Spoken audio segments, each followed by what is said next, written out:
નમસ્કાર દોસ્તો, world inbox પર આપનું હાર્દિક સ્વાગત છે। Current affairs special lecture number 45 માં આજ આપણે ઘણા અગત્યના મુદ્દાઓ ધ્યાને રાખવા છે। આજના લેક્ચરની શરૂઆત કરીએ તેની સાથે જ સૌથી પહેલા હું આપ સૌને જણાવવા માંગુ છું કે ડીવાયએસઓ માટેની સ્પેશિયલ જગ્યા જાહેર થઈ ચૂકી છે। આજથી એટલે કે 25મી જૂનથી આગામી 9મી જુલાઈ સુધી મિત્રો ડીવાયએસઓ 102 જગ્યા માટેના ફોર્મ ભરાવાનું શરૂ થયું છે। તો વહેલી તકે આપ સૌ મિત્રો જીપીએસસી ઓજસ ઉપર જઈ અને વહેલામાં વહેલી તકે તમારું ફોર્મ ભરજો। આ જે પરીક્ષા લેવાશે મિત્રો એ સપ્ટેમ્બર મહિનામાં લેવાશે। સપ્ટેમ્બરમાં 7મી તારીખે તેની પ્રિલિમ્સ પરીક્ષા છે। પ્રિલિમ્સ પરીક્ષા 200 ગુણની રહેતી હોય છે અને તેમાં સામાન્ય રીતે ઇતિહાસ, વારસો, ભૂગોળ, બંધારણ, ઇકોનોમિક, સાયન્સ, ટેકનોલોજી, ગણિત, રિઝનિંગ અને કરંટ અફેર્સ જેવા અલગ અલગ 8 જેટલા આઈએમપી ટોપિકનો સમાવેશ થશે। મિત્રો આ જે પ્રિલિમ પરીક્ષા લેવામાં આવશે 7મી સપ્ટેમ્બરના દિવસે 200 ગુણની રહેશે, 3 કલાકનો સમયગાળો રહેશે અને એ એમસીક્યુ વાળી પદ્ધતિથી લેવાશે। એમાં જે કોઈ વિદ્યાર્થીઓ ઉત્તીર્ણ થશે, સફળ થશે, એમની મેઇન્સ સંભવત 2026ના ફેબ્રુઆરી મહિનામાં લેવાશે અથવા એનાથી પછીના ટાઈમમાં પણ લેવાઈ શકે। એટલે પ્રિલિમ્સ આપ્યા પછી ઉમેદવારો માટે લગભગ 4.5-5 મહિનાનો ચોક્કસ સમયગાળો પણ રહેવાનો છે। અને આ ડીવાયએસઓ ઉપરાંત તલાટી સહિતની તમામ પરીક્ષાઓ માટે જે કરંટ અફેર્સ આપણે કરવાનું છે એ દિશામાં હવે આપણે આગળ વધીએ। તો આજના લેક્ચર નંબર 45માં જે ખાસ મુદ્દાઓ ધ્યાને રાખવા છે, સૌથી પહેલાં તો સપ્ટેમ્બરમાં ભારતમાં વિશ્વ પેરા એથ્લેટિક્સ ચેમ્પિયનશિપનું આયોજન થશે। તો એને રિગાર્ડિંગ એક આઈએમપી ટોપિક બની શકે છે સ્પોર્ટ્સનો, તો તેને પણ ધ્યાને રાખવું જોઈએ। ત્યારબાદ આત્મનિર્ભર ભારતે ઘણી બધી પ્રગતિઓ કરી છે દોસ્તો, અને હવે ભારત પોતાની ટેકનોલોજી અને સંસાધનો વિદેશોમાં નિકાસ કરી રહ્યું છે। આવું જ એક એક્ઝામ્પલ લોકોમોટિવ એન્જિનના નિકાસ સાથે જોવા મળે છે। લોકોમોટિવ એન્જિન એટલે કે સામાન્ય રીતે ટ્રેનનું એન્જિન। તો ટ્રેનનું એન્જિન ભારત આફ્રિકાના એક દેશને નિકાસ ચાલુ કરી છે, તો અહીંયાથી પણ પ્રશ્ન આવી શકે। ત્યારબાદ ઈરાન અને ઇઝરાયલ વચ્ચે જે 12 દિવસ સુધી લડાઈ આપણને જોવા મળી તાજેતરમાં, તો આ આખી પરિસ્થિતિ દરમિયાન ઓપરેશન સિંધુ ચલાવીને ભારતે પોતાના નાગરિકોનું રેસ્ક્યુ કર્યું, એ મુદ્દો ધ્યાને રાખીએ। અને મિત્રો જ્યારે પણ કોઈ દેશમાં લડાઈનું વાતાવરણ હોય છે ત્યારે આપણી ભરતી પરીક્ષાઓમાં તેની આસપાસના દેશો પૂછાતા હોય છે। જેમ કે રશિયા અને યુક્રેનની લડાઈ થઈ છે દોસ્તો, તો એના અનુસંધાને યુક્રેનના પાડોશી દેશો આપણને 3 વખત પરીક્ષાઓમાં પૂછાયેલા છે। એટલે અહીંયા ઈરાનના જે પાડોશી દેશો છે તેને યાદ રાખવાની હું તમને એક જબરજસ્ત ટ્રીક આપવાનો છું, મતલબ કે એ તમને ક્યારેય નહીં ભૂલાય। તો એ બાબતને પણ આપણે ધ્યાનમાં રાખીશું। તો સૌથી પહેલો મુદ્દો મિત્રો આપણે ખાસ ધ્યાન રાખીએ એ છે વિશ્વ પેરા એથ્લેટિક ચેમ્પિયનશિપ 2025નું આયોજન થશે ભારતમાં, બરાબર। હવે જો આ એથ્લેટિક એટલે કે જે અંગ કસરત ઉપર આધારિત સ્પોર્ટ્સની ઇવેન્ટ્સ બધી હોય તેને સામાન્ય રીતે આપણે એથ્લેટિક્સ કહેતા હોઈએ, પણ આ જે પેરા એથ્લેટિક છે એ સ્પેશિયલ એક એવું વર્ઝન હોય છે કે જેમાં જે ભાગ લેનારા રમતવીર એટલે કે એથ્લેટ્સ હોય છે મિત્રો એ દિવ્યાંગો હોય છે, બરાબર। એટલે કે શારીરિક કોઈ પ્રકારની ખોડખાપણ ધરાવતા હોય, એટલે કે સ્પેશિયલી એબલ્ડ પર્સન પણ આપણે એમને કહી શકીએ। તો દિવ્યાંગો માટેની એથ્લેટિક્સ એટલે કે વર્લ્ડ પેરા એથ્લેટિક ચેમ્પિયનશિપ 2025નું આયોજન ક્યાં થશે મિત્રો? તો આપણે ખાસ ધ્યાન રાખવું પડે, ભારતમાં દિલ્હી ખાતે થશે। આ જે સ્પોર્ટ્સ ઇવેન્ટ છે મિત્રો એનો ક્રમ કેટલામો રહેશે? 12મી રહેશે। એટલે 12મી વિશ્વ પેરા એથ્લેટિક્સનું આયોજન ભારતમાં દિલ્હીમાં જવાહરલાલ નહેરુ સ્ટેડિયમ ખાતે થશે। આ બાબત આપણે ખાસ ધ્યાને રાખવી જોઈએ। 27મી સપ્ટેમ્બરના દિવસથી શરૂ થઈ 5મી ઓક્ટોબર 2025 સુધી આ ચાલશે। એટલે આ જે ટોપિક છે આ ભવિષ્યની ઘટના છે, બરાબર। ભવિષ્યમાં આ પ્રકારની બાબતો, બરાબર, એટલે કે આ ભવિષ્યનું કરંટ અફેર્સ બનવાનું છે, તો એને અત્યારથી આપણે ખાસ ધ્યાને રાખવું પડે। હવે અહીંયા હું આ મુદ્દો ચર્ચામાં લઉં છું તેનું એક ખાસ એટલે કે વિશેષ કારણ શું છે? તો કે ભાઈ આ જે આખી રમત છે ને, આ રમતનો એક સિમ્બોલ, એક ચિહ્ન જેને સામાન્ય રીતે આપણે મોસ્કોટ કહેતા હોઈએ, મુખોટું, બરાબર છે, એ જાહેર કરવામાં આવ્યું છે। તો જો અહીંયા તમને ઇમેજ બતાવવામાં આવી છે, આ એક યંગ એલિફન્ટ છે, બરાબર છે, યંગ એલિફન્ટ જેને નામ આપવામાં આવ્યું છે વિરાજ। તો આ મોસ્કોટનું નામ વિરાજ છે। એ વિરાજ પોતે શું છે દોસ્તો? તો અહીંયા આપણને દર્શાવવામાં આવ્યું છે યંગ એલિફન્ટ છે। તો આ મુદ્દો આપણે ખાસ ધ્યાને રાખવો જોઈએ, કારણ કે સ્પોર્ટ્સની સાથે સંકળાયેલા જે કંઈ ઇવેન્ટ હોય અથવા સ્પોર્ટ્સના જે ક્વેશ્ચન્સ પૂછાય એમાં આવા મખોટા એટલે કે મોસ્કોટ પૂછાતા હોય છે, એના નામ પૂછાતા હોય છે। અને એ મોસ્કોટ જે છે પોતે કયું પ્રાણી છે એ પણ એંગલ બનતો હોય તો આ યંગ એલિફન્ટ છે, આ વસ્તુ પરીક્ષા માટે પૂછી શકાય અને એનું નામ પણ તમારે ધ્યાનમાં રાખવું જોઈએ. અત્યારના ધોરણે મિત્રો એવો અંદાજ છે કે આશરે 100 થી વધુ દેશના એથ્લેટ્સ આમાં ભાગ લેશે. તો આ જ્યારે આયોજન થશે ત્યારે પણ એની ચર્ચા કરશું. અત્યારે આ મુદ્દો તમારે ધ્યાનમાં રાખવાનો. ત્યારબાદ મેં તમને હમણાં જણાવ્યું એમ કે ભાઈ ભારત આ આફ્રિકા ખંડમાં પશ્ચિમે આવેલો એક દેશ છે ગુઇનિયા, બરાબર છે. પશ્ચિમ આફ્રિકાનો એક અગત્યનો દેશ છે ગુઇનિયા. આ દેશને લોકોમોટિવ એન્જિન્સની નિકાસ શરૂ કરી છે, બરાબર. મતલબ કે ટ્રેન ચલાવવા માટેના જે એન્જિન્સ છે, જે ભારતની પોતાની બનાવટ છે, એ ગુઇનિયા નામના દેશને એક્સપોર્ટ કરવાનું ચાલુ કર્યું છે. એટલે આ પ્રશ્ન આપણા માટે બહુ જ મહત્વનો થઈ જાય છે મિત્રો. ગુઇનિયા દેશને ટ્રેનના એન્જિન્સની નિકાસ શરૂ કરી છે, બરાબર. તો હવે આપણે શું ધ્યાને રાખવું પડે કે આ જે ગુઇનિયા નામનો દેશ છે, સ્પેલિંગ તમે એનો ખાસ જોઈ લેજો, GUINEA. આ દેશ આફ્રિકાના પશ્ચિમ ભાગમાં આવેલો છે, જે અહીંયા મેં મેપ ઉપર તમને બતાવ્યું. આ આફ્રિકા ખંડ છે અને આ આફ્રિકા ખંડમાં અહીંયા જુઓ પશ્ચિમ ભાગમાં આ જે રેડ કલરનો આખો ડોટેડ એરિયા છે મિત્રો, આ ગુઇનિયા નામનો દેશ છે, એટલાન્ટિક મહાસાગર ધરાવે છે, બરાબર. ગુઇનિયા નામનો જે દેશ છે તેની રાજધાની છે કોનાક્રાય, બરાબર. કોનાક્રાય એ ત્યાંની રાજધાની છે. આ બાબત ધ્યાને રાખવી. કદાચ રાજધાની ઉપર સવાલ ન પણ જાય, પણ દેશનું નામ અચૂકપણે ધ્યાનમાં રાખવું. હવે જુઓ બીજું હું તમને એક ખાસ ધ્યાન રાખવું, જેમ ધ્યાન અપાવું, જેમ આ એક દેશ છે ને ગુઇનિયા, આના નામ સાથે મળતો હોય એવો બીજો એક દેશ પણ છે, એનું નામ છે ગુયાના. હવે આ ગુયાના છે ને એ દક્ષિણ અમેરિકા ખંડમાં આવે, બરાબર. દક્ષિણ અમેરિકા ખંડમાં આવે ને આ જે છે એ આફ્રિકા ખંડમાં આવે. એટલે ઘણીવાર એવું પણ બને કે પેપર કાઢવા વાળો વિદ્યાર્થીને આ બાબતે સ્પષ્ટતા છે કે નહીં ચેક કરવા માટે એવો સવાલ પૂછે કે ભારતે તાજેતરમાં ગુઇનિયા નામના દેશને લોકોમોટિવ ટ્રેન એન્જિન છે એના ટ્રેન એન્જિનની નિકાસ કરી. એ કયા ખંડમાં આવેલો દેશ છે? તો મોટાભાગે વિદ્યાર્થીઓ ગુયાનાનું નામ એટલે સાંભળતા હોય કારણ કે સ્પેસ લોન્ચિંગ, સેટેલાઇટ લોન્ચિંગ વગેરેમાં ઘણું બધું ચર્ચામાં રહેતું હોય, તો એ તરત ટીક મારે કે ભાઈ દક્ષિણ અમેરિકા. જવાબ તમારો ખોટો પડે. આપણે જેની વાત અહીંયા કરીએ છીએ એ ગુઇનિયા દેશ છે અને એ આફ્રિકામાં પશ્ચિમ ભાગમાં આવેલો છે. તો હવે આ જે સમજૂતી થઈ છે એના અંતર્ગત આગામી 3 વર્ષમાં 150, બરાબર, 150, અહીંયા 150 વર્ષ છે પણ તમારે ધ્યાન રાખવાનું છે, આગામી 3 વર્ષમાં 150 લોકોમોટિવ એન્જિન્સની નિકાસ થશે. આ અંગે ટોટલ 3000 કરોડ રૂપિયાની સમજૂતી થઈ છે. એટલે આ દેશ આપણને 3000 કરોડ રૂપિયા આપશે, એટલે કે લગભગ એક એન્જિનની કિંમત આશરે 20 કરોડ રૂપિયા જેટલી થશે, બરાબર. હવે બીજો એક મારે તમને ધ્યાન દોરવાનો મુદ્દો અહીંયા આ કરંટ અફેર્સમાં એ બને છે કે આ ગુઇનિયાને આપણે જે એન્જિન મોકલીએ છીએ એ ભારતમાં કયા રાજ્યમાં તેનું નિર્માણ થયું? તો જવાબ આવશે બિહાર, બરાબર.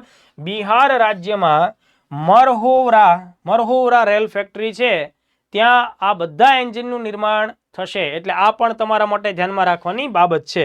હવે એવું અત્યારના ધોરણે અંદાજ છે કે આ દેશ આ બધા એન્જિન્સ લઈ અને ટ્રેન જે દોડાવશે એનો ઉપયોગ લોખંડની જે ખાણો છે ત્યાંની એમાંથી વસ્તુઓની બહાર કાઢવી અને પહોંચતી કરવી એ બધા માટે કરશે. આપણા માટે અગત્યનો મુદ્દો નથી. પછી એ લોકો એને ટ્રેન સાથે જોડે એન્જિનને કે એની ઉપર પછી ચડીને ડાન્સ કરે, ડિસ્કો કરે, બરાબર. તમારે બસ આટલા ફેક્ટ્સ હોય એને ધ્યાને રાખી લેવાના થાય છે. ચાલો ત્યારબાદ તાજેતરમાં આપણને જોવા મળે છે કે વિશ્વમાં અલગ અલગ દેશો લડાઈની અંદર ઇન્વોલ્વ છે, યુદ્ધગ્રસ્ત છે.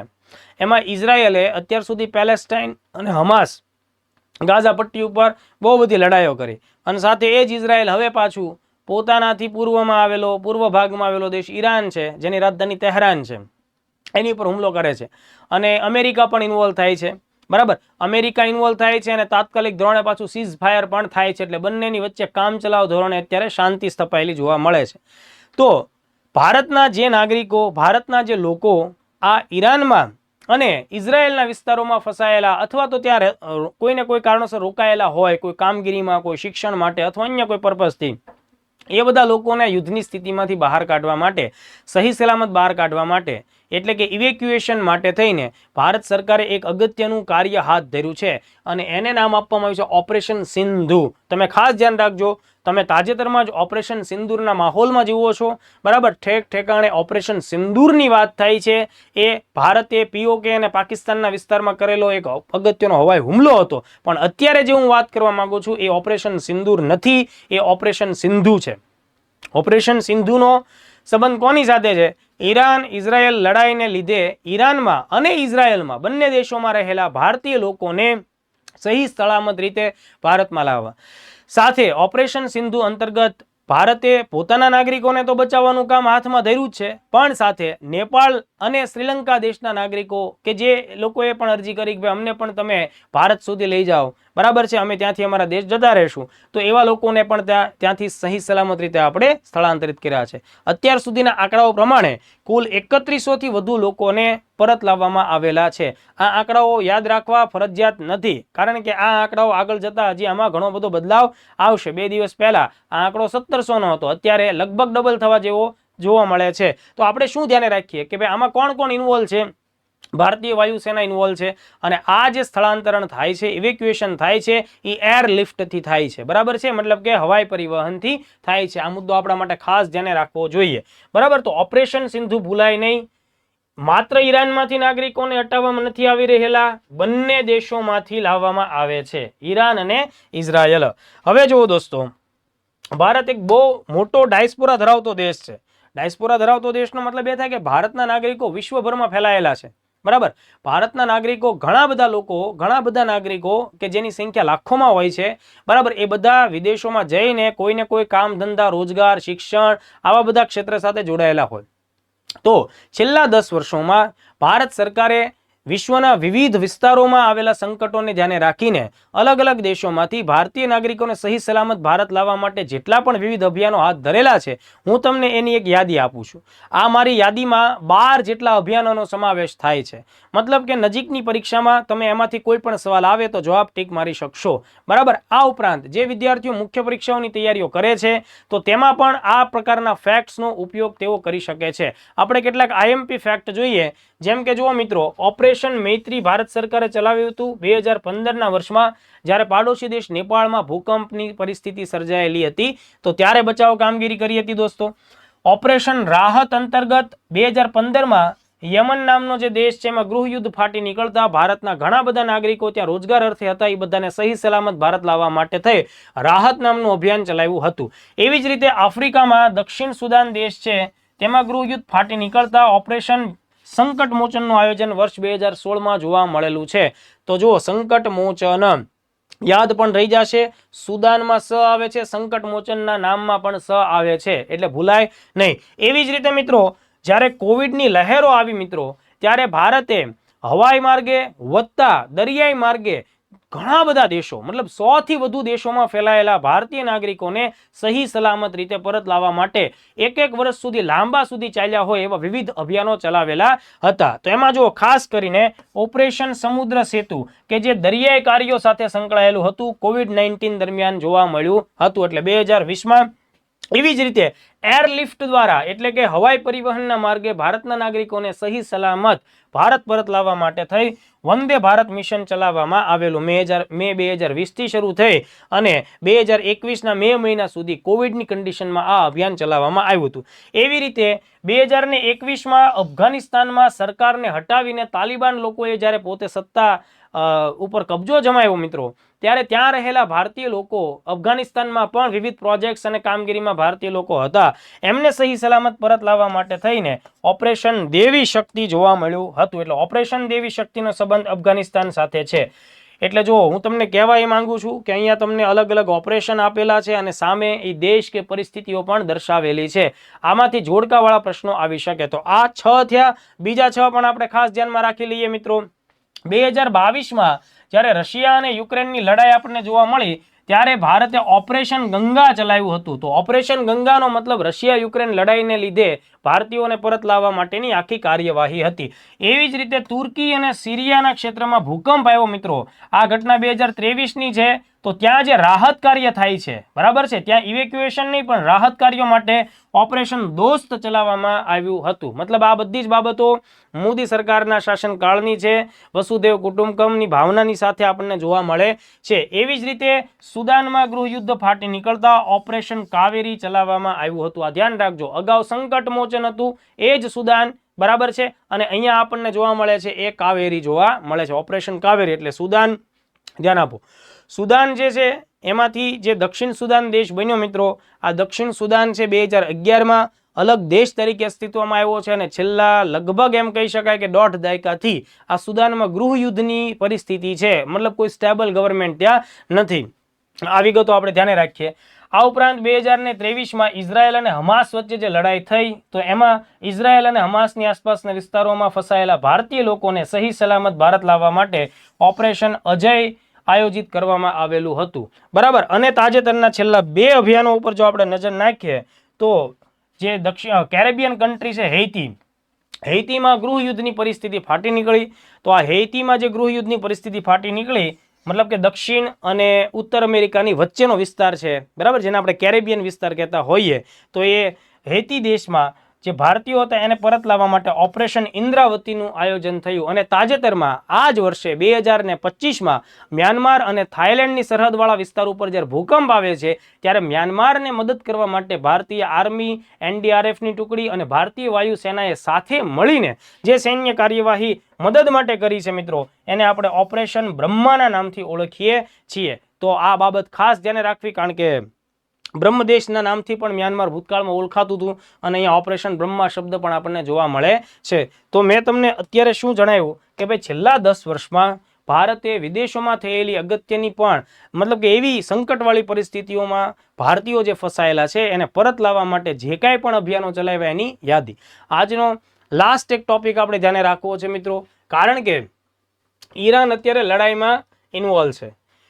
અને મેં તમને હમણાં અગાઉ પણ જણાવ્યું એમ કે જ્યારે કોઈ અગત્યના મોટા મોટા દેશો લડાઈમાં ઇન્વોલ્વ હોય ત્યારે આપણી ભરતી બોર્ડ છે, બધા વિવિધ બોર્ડ, એ લોકો આપણને એ જે તે દેશની સરહદે રહેલા દેશોના નામ પૂછે છે. ખાસ કરીને આપણને આ પ્રકારનો અનુભવ છેલ્લી પરીક્ષાઓને જોતા થાય છે. રશિયા યુક્રેન લડાઈને લઈને યુક્રેનના પાડોશી દેશોની સંખ્યાઓ, પાડોશી દેશો ક્યાં આવેલા છે, એના નામ, એ બધું લગભગ 3 વખત પૂછવામાં આવ્યું. તો જેમ યુક્રેન 3 વખત પાડોશી દેશો એના પૂછાઈ ગયા લડાઈને લીધે, તો અહીંયા આપણને જોવા મળે છે કે ભાઈ ઈરાન અને ઇઝરાયલની લડાઈ ચાલી રહી હોય ત્યારે આપણા ગુજરાતના ઉમેદવારોએ ઈરાનના પાડોશી દેશો એનું લોકેશન એ બધું ધ્યાને રાખવું પડે. તો જો હું તમને આજે એની એક સરસ મજાની ટ્રીક આપીશ. આ ટ્રીકથી તમારા માટે એ નામ યાદ રાખવા એકદમ ઇઝી થઈ જશે. સૌથી પહેલાં તમે મેપ ઉપર થોડું ધ્યાન આપો. ઈરાનની લેન્ડ બાઉન્ડ્રી એટલે કે જમીન સરહદ છે એ 7 દેશો સાથે શેર થાય છે. હવે જો ધ્યાન આપો, એમાં ઈરાનનો જે પૂર્વ ભાગ છે તો ત્યાં તમને 3 દેશ જોવા મળશે. એક છે તુર્કમેનિસ્તાન, અફઘાનિસ્તાન અને પાકિસ્તાન. આ 3 દેશો આપણને જોવા મળે છે કે ભાઈ ઉત્તર પૂર્વના ભાગથી લઈને આખા પૂર્વના ભાગ સુધી જોવા મળે છે. ઈરાનની જે દક્ષિણનો ભાગ છે એ હિન્દ મહાસાગરની શાખાઓ ત્યાં સુધી પહોંચે છે, સ્ટ્રેટ ઓફ હોર્મુઝ, બરાબર, સ્ટેટ ઓફ હોર્મુઝ, અને અહીંયા પર્શિયન ગલ્ફ પણ જોવા મળે છે. એટલે એનો જે દક્ષિણનો ભાગ છે એ સમુદ્રથી ઘેરાયેલો છે. હવે આપણે એના પૂર્વવાળા ભાગમાં આવીએ તો ઈરાનની સરહદ ઈરાક સાથે શેર થાય છે અને ઈરાન પોતાની મેક્સિમમ સરહદ જમીન સીમા ઈરાક દેશ સાથે શેર કરે છે 1599, એટલે કે 1600 કિલોમીટર. ઈરાનથી તમે ઉપર જશો, ઈરાકથી ઉપર જશો એટલે અહીંયા તમને એક દેશ મળશે તુર્કી. તુર્કી સાથે એ જમીન સીમા શેર કરે છે. અહીંયા આપણને ઉત્તરની અંદર ઉત્તર પશ્ચિમ ભાગમાં બીજા 2 દેશ મળે છે, આર્મેનિયા અને અઝરબૈજાન. તો આવી રીતે આપણે જોઈએ તો 7 દેશ મળે છે. એટલે હું એના નામ અહીંયા લખું છું, તમે લોકો ખાસ ધ્યાન રાખજો. તુર્કમેનિસ્તાન છે, અફઘાનિસ્તાન, પાકિસ્તાન, ઈરાક, તુર્કી, આર્મેનિયા અને અઝરબૈજાન. તો જુઓ, ઈરાન સાથે જે દેશો સરહદ ધરાવે છે પહેલા હું એના નામ લખું છું. ઓકે, એક મેં લખ્યું છે તુર્કી, બરાબર, બીજું હું લખું છું આર્મેનિયા,